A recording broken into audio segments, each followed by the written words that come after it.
Ooh, this is Spellbinder with this interesting article from the Activist Post, Monday, November 22nd, 2010. The Health Tyrants, Codex Alimentarius, Part 2. This is an excerpt from Codex Alimentarius, The End of Health Freedom, by Brandon. To Bebel, Activist Post. The Health Commission of Codex Alimentarius and the subsequent legislation to come from it has provable roots to Nazism, Communism, Eugenics, and One World Government Initiative. Let's put forth a few names and philosophies of these tyrants responsible for this proposed global health tyranny. I.G. Farben was not isolated to Germany. Not only were they a conglomerate of Bayer and Hoechst, BASF, and other companies, I.G. Farben was also welded to Shell Oil of Britain and Standard Oil and DuPont of the United States by 1929. This occurred after I.G. Farben discovered how to make petroleum out of coal. Subsequently, there was an agreement for I.G. Farben to stay out of the petroleum market if Standard Oil would stay out of the chemical market. So they both made their agreement. You don't make oil, I don't make chemicals, okay? Alright. Hermann Schmitz, who was chairman of the board for I.G. Farben, as mentioned above, had a large amount of stocks in Standard Oil, New Jersey, while the Rockefeller Foundation likewise owned a substantial amount of stock in I.G. Farben.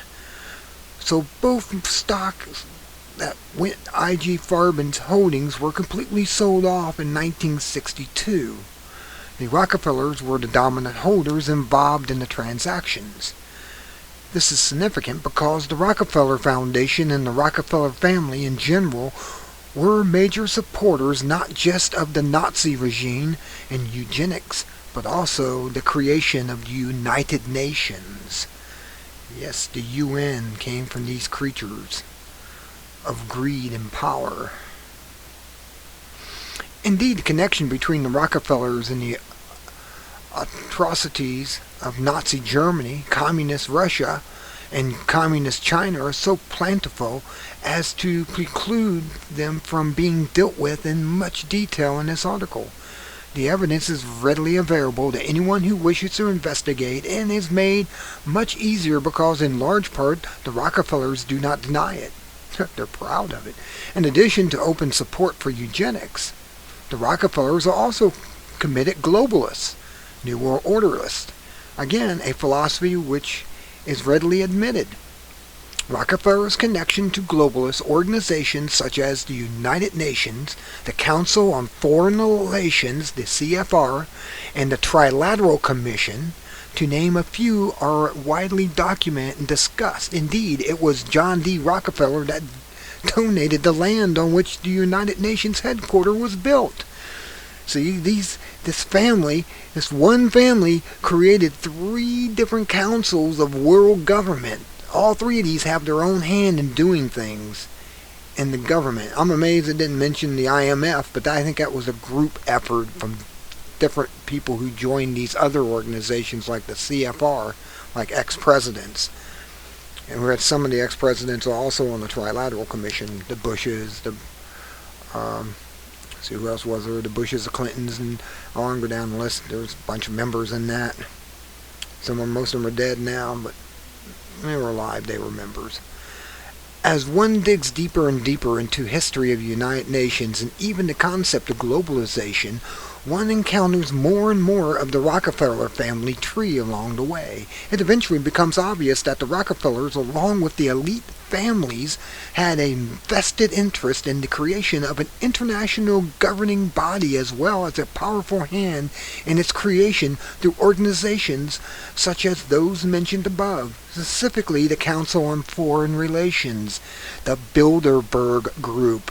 We all now know about that. It's no longer a conspiracy theory. It's a fact. Bilderbergs get together about every year and decide what they're going to do for the next year to the world. And that's a fact. And the Royal Institute of International Affairs. All of these groups and organizations exist for the stated purpose of world government, with the UN in particular being a vital piece of the infrastructure used to facilitate it. Indeed, much evidence has shown definite links between these organizations and the creation of the United Nations.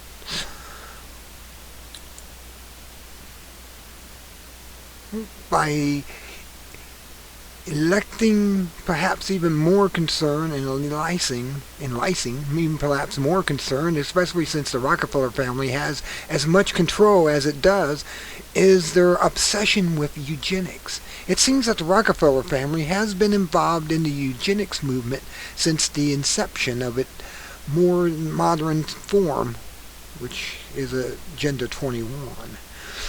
To be clear, eugenics is the pseudoscience theory that some humans are hereditarily more fit than others, and that those deemed unfit should be eradicated through various means. Its contemporary form originated with Charles Darwin's theory of evolution and natural selection, but gained more steam when Sir Francis Galton, a cousin of Darwin, began to push these theories with increased vigor. Galton also claimed that if fit or talented human beings would only marry other fit and talented human beings, then the end result would be a much more fit and talented offspring.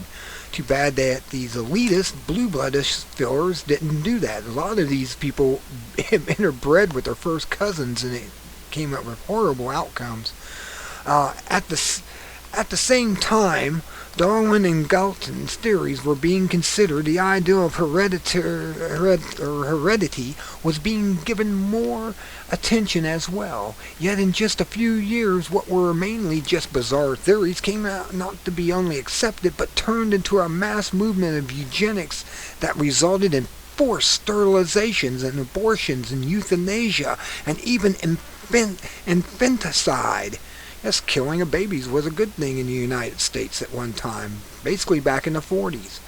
This was years before these practices were introduced and intensified in Germany. In fact, it was the United States that Hitler took as a model for his own plan to eliminate unfits. See, this stuff was going on before World War II, and Hitler, he didn't come up with it.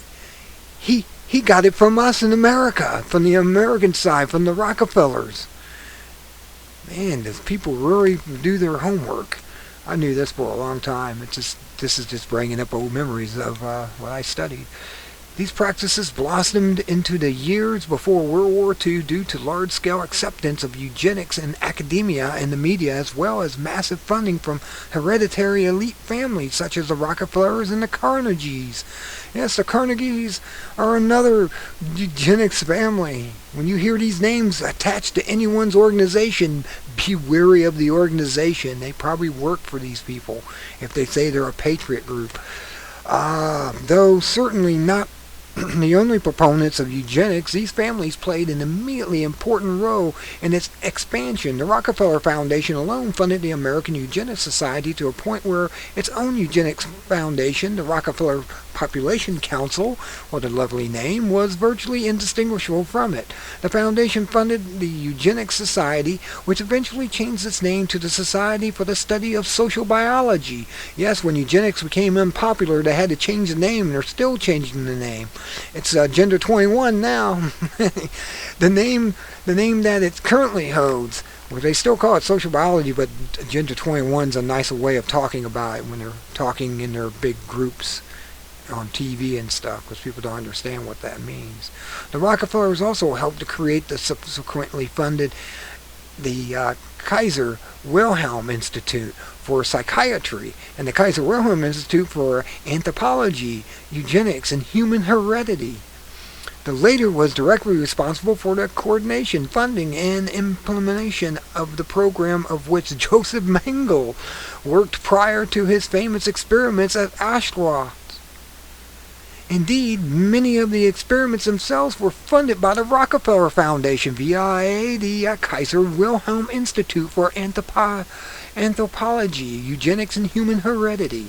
Though the Bureau of Social Hygiene and another Rockefeller Eugenics Foundation, John D. Rockefeller also anonymously funded the notorious racist, eugenicist, abortion pioneer Margaret Sanger, the American Birth Control League, a Birth Control Clinical Research Bureau, and the Planned Parenthoods of America. If you people didn't know who Sanger was, she wanted to get rid of the blacks. She had a school named after her. It was all black school. Anyway, the Sanger was an initiator of the Negro Project, a concerted effort to eliminate the black race. In a 1939 letter to Clarence Gamble, she wrote, "We do not want the word to go out that we want to eliminate the Negro population, and the minister is the man who can straighten it out, that the ideal, if it ever occurs to their more rebellious members." In 1939, Sanger named her Clinical Research Bureau the Birth Control Clinical Research Bureau, both integral institutions to the Negro Project, which became the Planned Parenthood Foundation of America in 1942, its current name as it exists today. Considering the many connections of the Rockefeller to the United Nations and their role as its creation, it would seem logical to the two world would share ideals. Indeed, population control and reduction is one of the main concerns of the UN, as they funded and operate a variety of different organizations under UN umbrella to serve just that purpose, most notably the United Nations Population Fund. Stephen Burmeister, the representative and later organization, even stated publicly his support for the barbaric practice of China's population control program. He said, "China has had the most successful family planning policy in the history of mankind in terms of quality, and what that China has done mankind a favor." Yes, remember, they killed their females off so they couldn't breed anymore. This is the only one example of the ideology that is pervasive among those intimately involved in the United Nations, and unfortunately much of the scientific community. Although little more will be said about the elite and the UN ideologies here, the evidence is readily available, and it should be researched in order to gain a clearer picture of the direction this system of global governments is moving. When one has the basic understanding of the connection between the Rockefellers and the UN, as well as the common belief system of eugenics and population reduction, it is not such a stretch to see traces of these elitists in the architecture of the Codex Alimentarius. Codex, after all, is the organization created under the FAO and the WHO, and are both under the jurisdiction of the UN. The connection between the Rockefellers and the pharmaceutical industry and the medical establishment also serve as a motive for the destruction of the natural healthcare industry and the natural supplement access. However, this evidence is not presented in order to pin the goal of the global tyranny and the mass population reduction on the backs of the Rockefeller family alone. The Rockefellers are not the only elite hereditary ruling class family with this ideology, nor are they necessarily the top of the heap when it comes to the pecking order of these that are.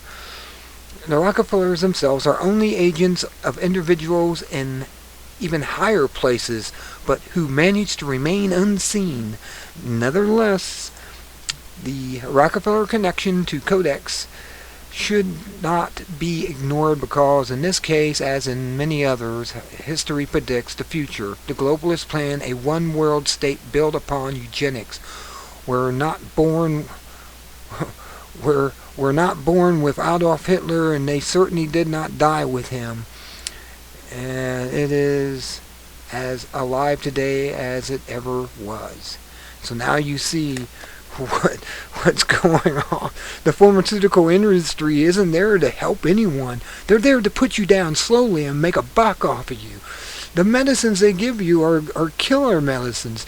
They all have side effects. It wasn't for the law that just happened to get passed because people were dying left and right. They had to say what the side effects of these drugs were. They were still be getting away with killing more than they are now. They had to slow down because of that. There's a part one, and I don't know if I covered that, but the part two was really good today because it covered everything I know about on these people in the pharmaceutical industry and why Codex Alimentarius is trying to take away your vitamins. It's a way of making you sick and die so they can cut the population down. In the future, it's just going to be another, a brave new world for them. And that's how it's coming. You're getting ready to move to the brave new world. Welcome to the New World Order. Until next time, this is Spellbinder saying, good day, be good at it.